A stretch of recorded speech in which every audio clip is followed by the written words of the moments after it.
it would be fun to show them what's in the bakery case. Hi, good afternoon. It's me, Maria from Mommy Loves Tech. I'm so excited because it's day 2 for us. We've got the .com over in Las Vegas checking out CES 2015, and today we're checking out some fun stuff. Dennis Lovelace is there talking to Kyle right now at the Sands Hotel, the Sands Expo, or the Sands Hall.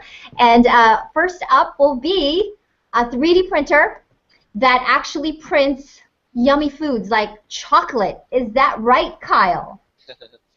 Yeah, exactly. So you're here at the 3D Systems booth at CES 2015, where we're really excited to be announcing 2 of the world's first food 3D printers. So the first one that we're looking at right here is called the CocoJet, and it takes delicious milk chocolate and melts it really carefully, and then extrudes it to build really incredible patterns. So we're 3D printing with chocolate. You can see the machine working right now. What is that you're printing? What we're printing is just a really cool geometric shape that would be super difficult to do by hand, but it's hollow and it has really precise angles and facets, and that is made possible because it's a 3D printer. So explain the process. I'm at my computer and I decide, hey, I'm going to make a chocolate pretzel shaped like my baby's hand or something. I don't know. So what do? I just put it in the program, and then how long does it take?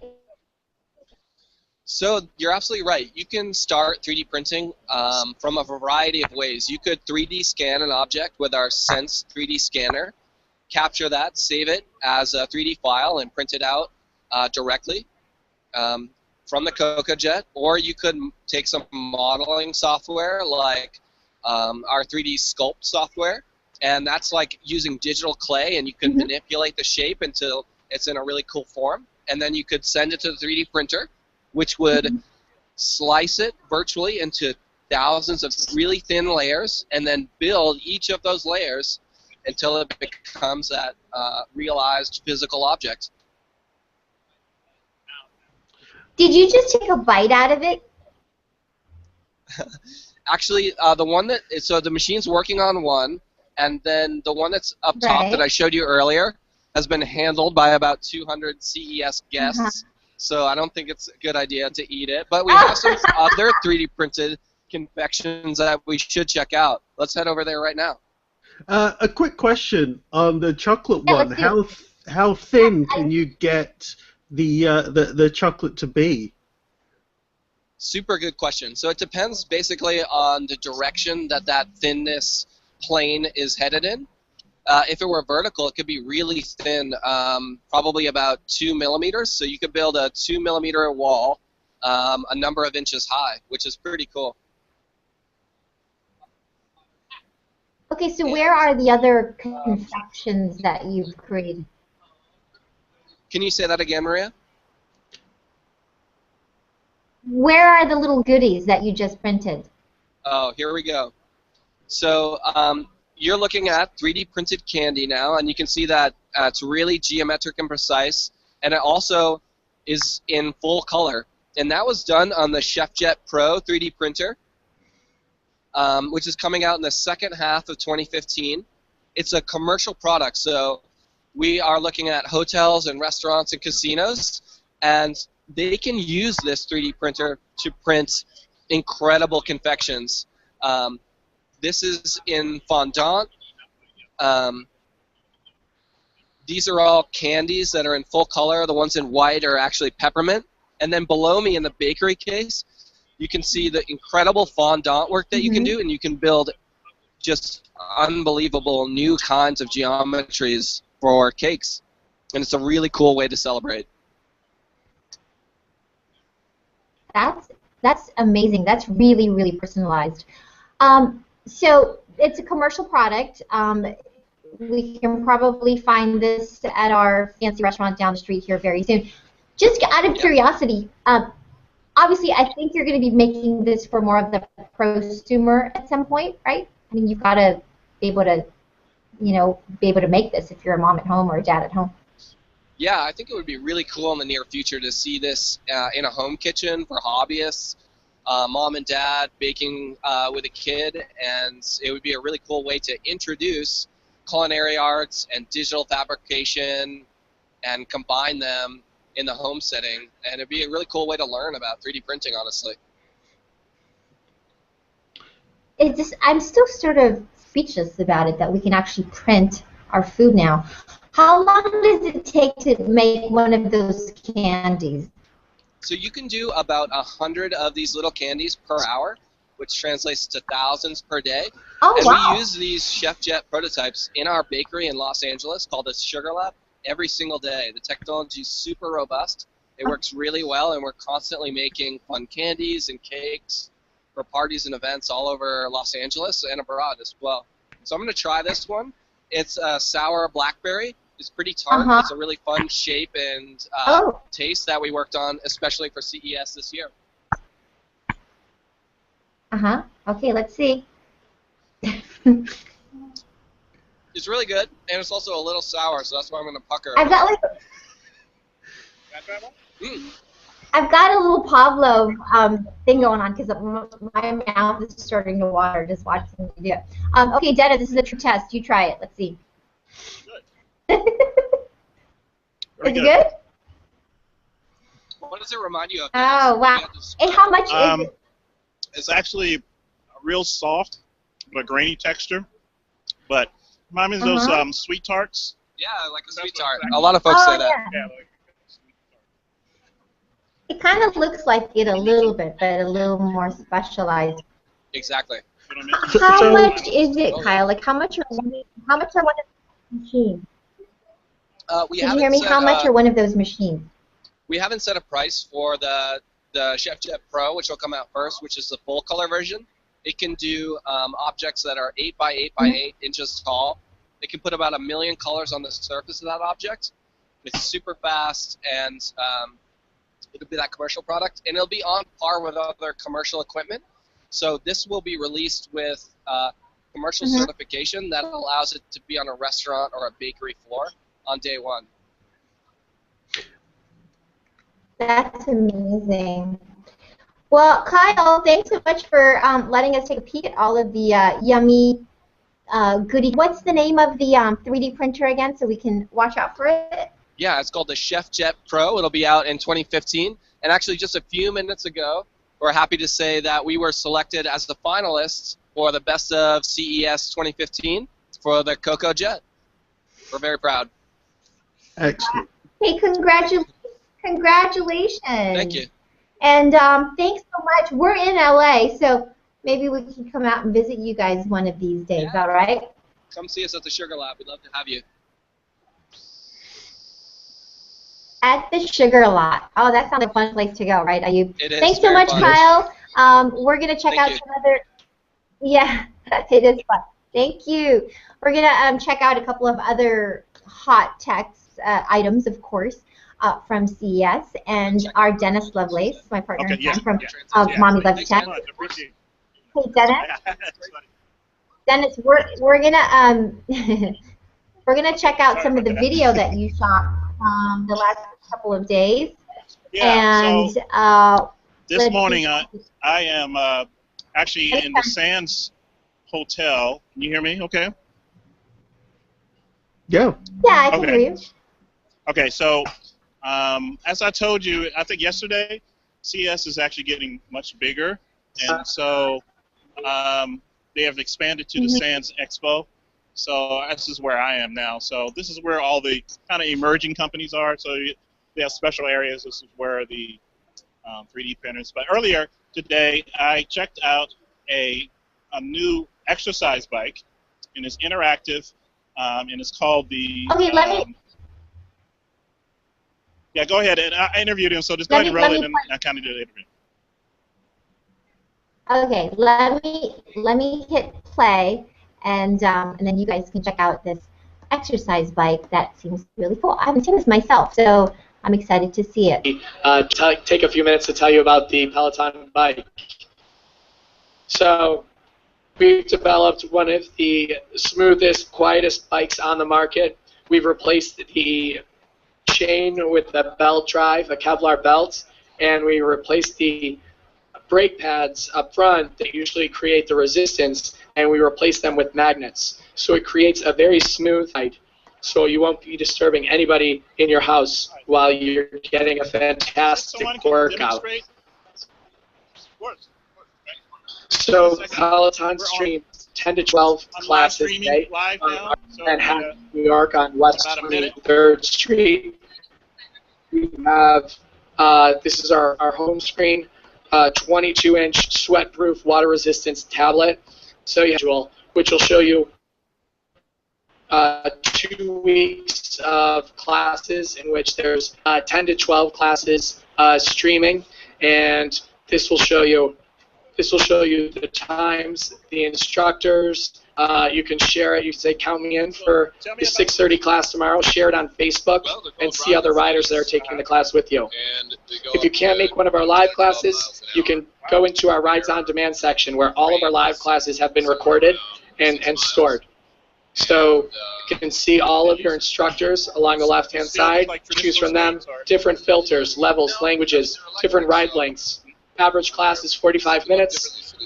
We have a short class that's 30 minutes, or as long as 60 minutes. Different ride types as well. So let's get you into a class with one of our favorite instructors, Robin. How long is it? Below, you will see various performance metrics like distance, speed, cadence, output, resistance, calories. If you're wearing a heart rate monitor that's Bluetooth enabled and Plus enabled, you'd see that appear there. So if you don't want to see any of your metrics, you just double tap, everything goes away. Want to see something? If you don't want to see your cadence or your distance, you can wipe those down.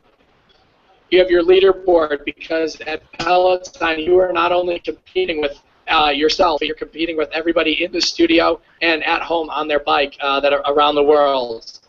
So as the class starts, you'll start to see these this total start populating. A few other things that we have. Rides on demand. We have some scenic rides. If you just wanted to, instead of taking an actual class, we have a number of fantastic scenic rides to choose from, like Northern Italy, or Banff National Park, or riding through some canyons in British Columbia. About 90 minutes. It's 90-minute riding, or? Okay, that's kind of cool. Yeah, wasn't that cool? I mean, that's, you can really have a, you know, yeah. Their, let me show. New Year's resolutions may include some kind of exercise.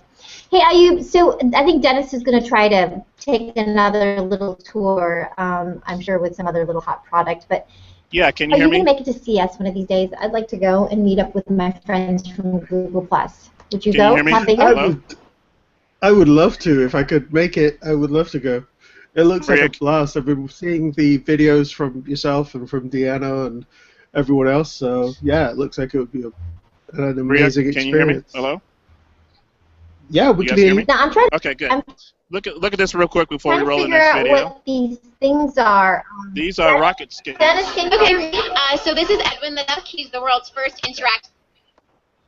Dennis, can you hear me? I can hear you. Can you hear me? Oh, yeah. I want to know what those are those ropes?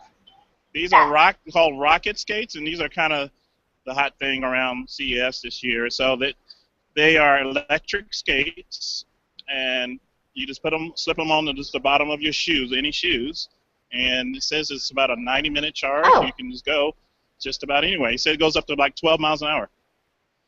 Whoa.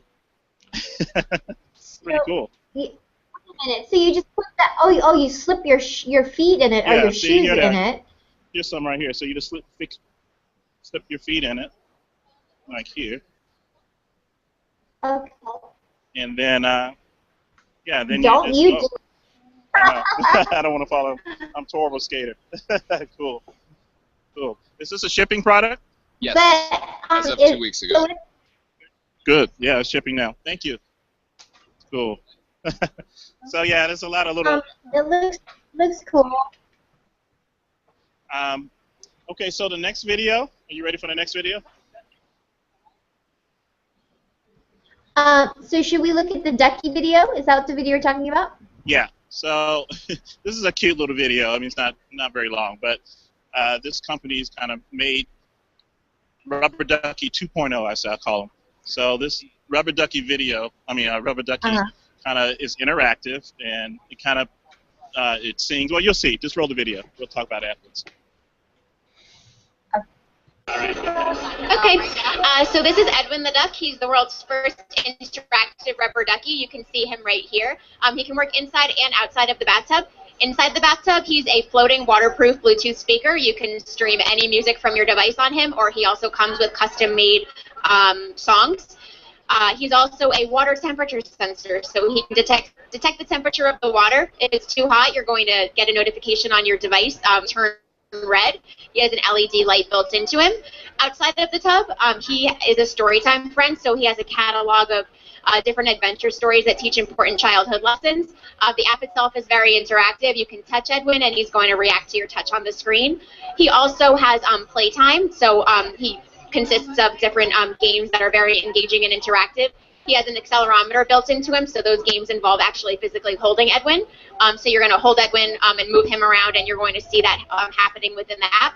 You can also place him on his charging dock at night, and that's where he's going to charge and also act as your LED nightlight. You can choose any color from his color wheel, and he'll also stream custom-made lullabies or anything to relax your child into sleep. I can replay this song again. When I'm feeling groggy, I jump in the tubby, me and my friend Edwin sing this song. So Edwin is going to be available in March, and he'll retail for $99. You're going to get the app with that, and the app is Windows. Okay.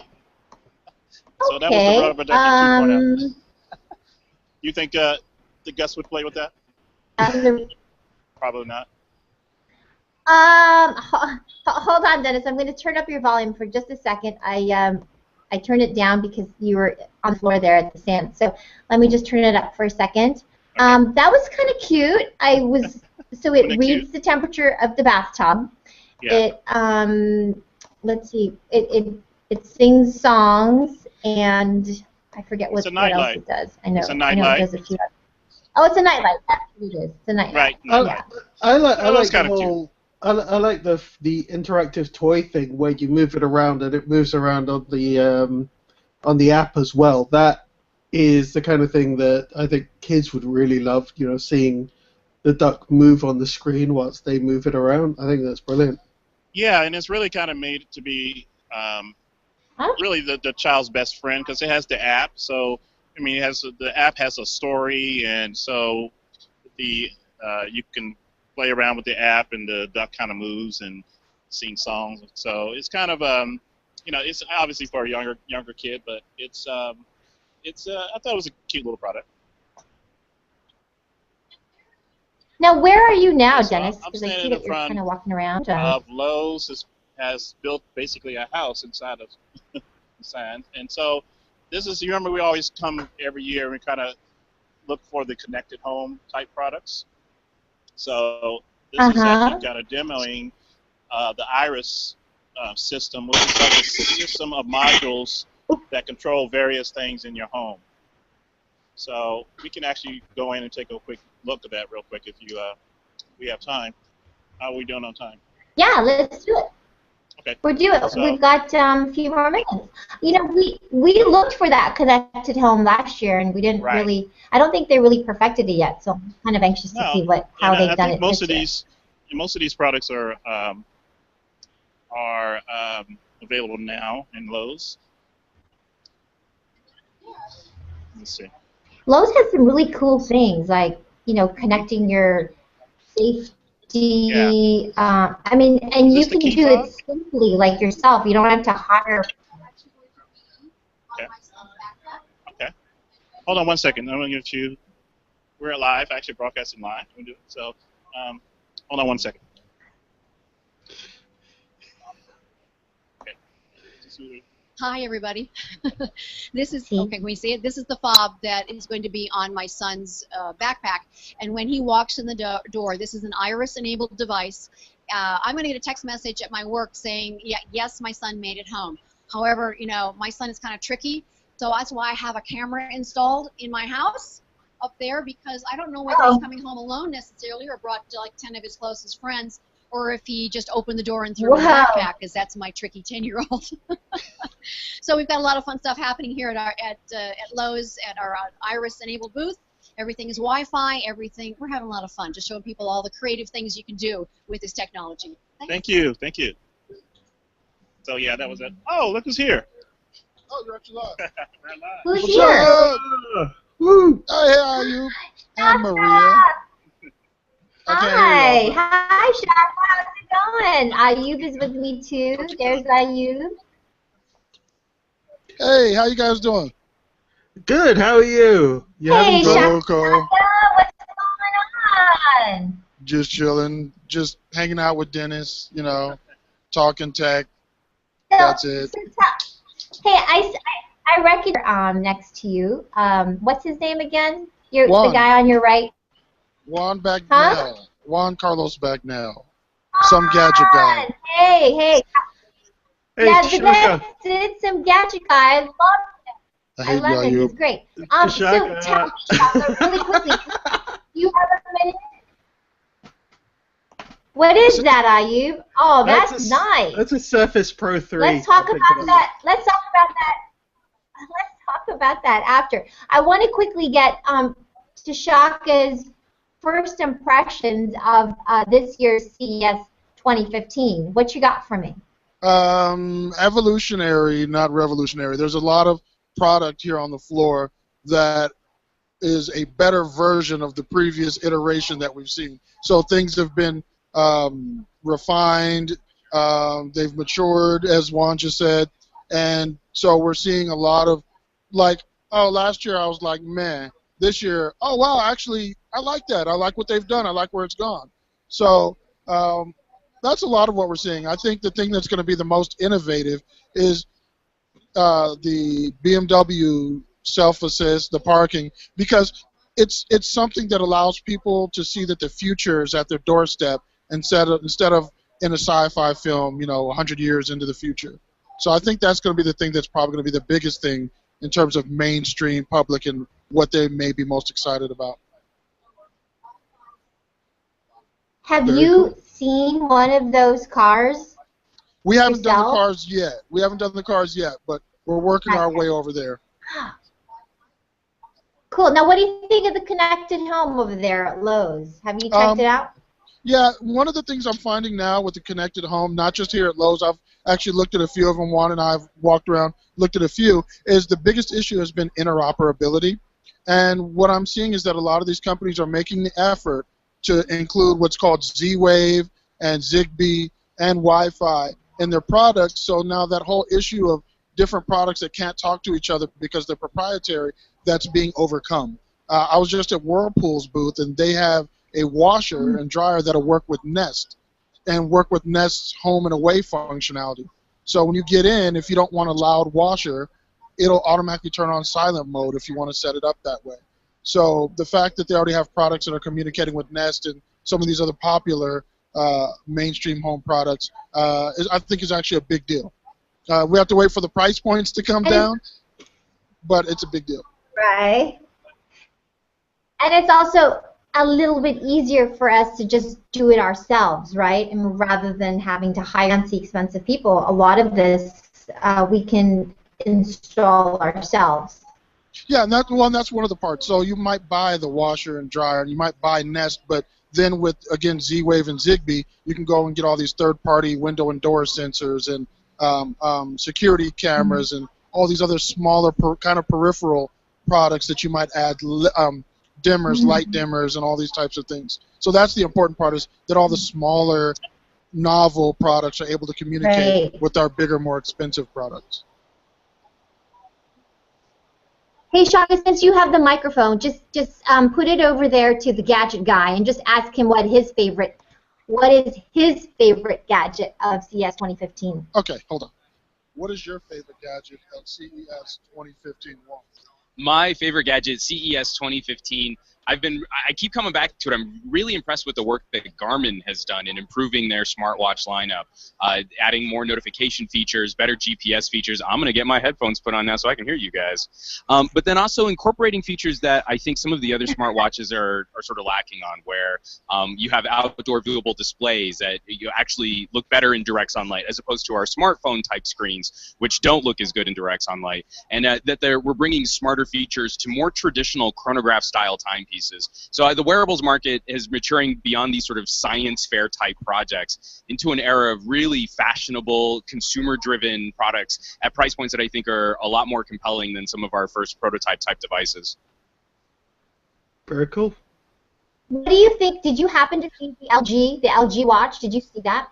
No, the one that sort of got out of LG's control, we haven't had a chance to check that one out yet. We were actually thinking about dropping by the Audi booth just so that we could maybe try and get our eyes on it. But I think that's another great example of watching what a company's doing to sort of stray from the traditional software market. You know, they're walking away from what Google's ecosystem was doing and sort of trying to create their own solutions in that marketplace.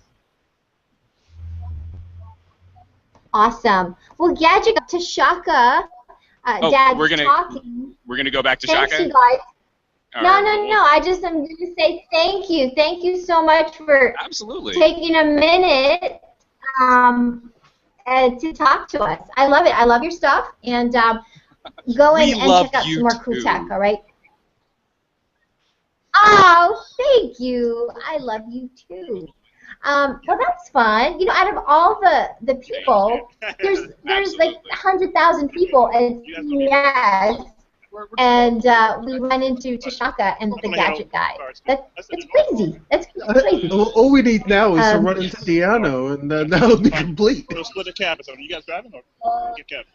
You know what's so funny? Yesterday, Diano was not too far from the Central Hall, and so he stopped by into the Hang-Up.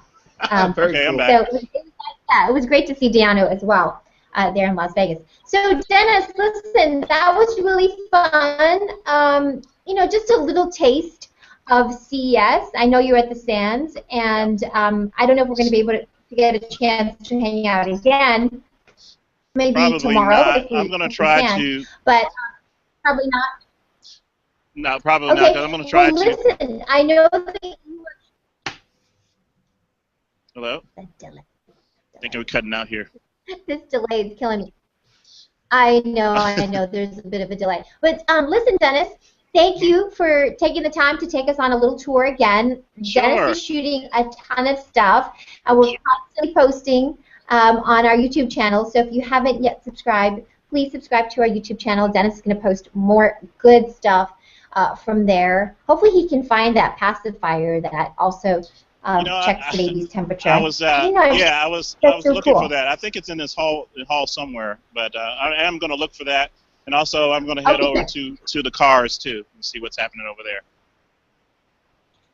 That would be so cool because everyone wants to see these futuristic cars and see how we can get in one here very soon. Anyway, thanks you guys. Thanks so much for joining us. Ayub, thank you for hanging out with me, and Dennis, of course, thank you. Yes. From Mommy Loves Tech, I'm Maria. We'll see you guys next time. And don't forget to subscribe to our channel. All right. Bye, guys. Bye-bye. Oh, we want to thank Intel for sponsoring our coverage this year, too.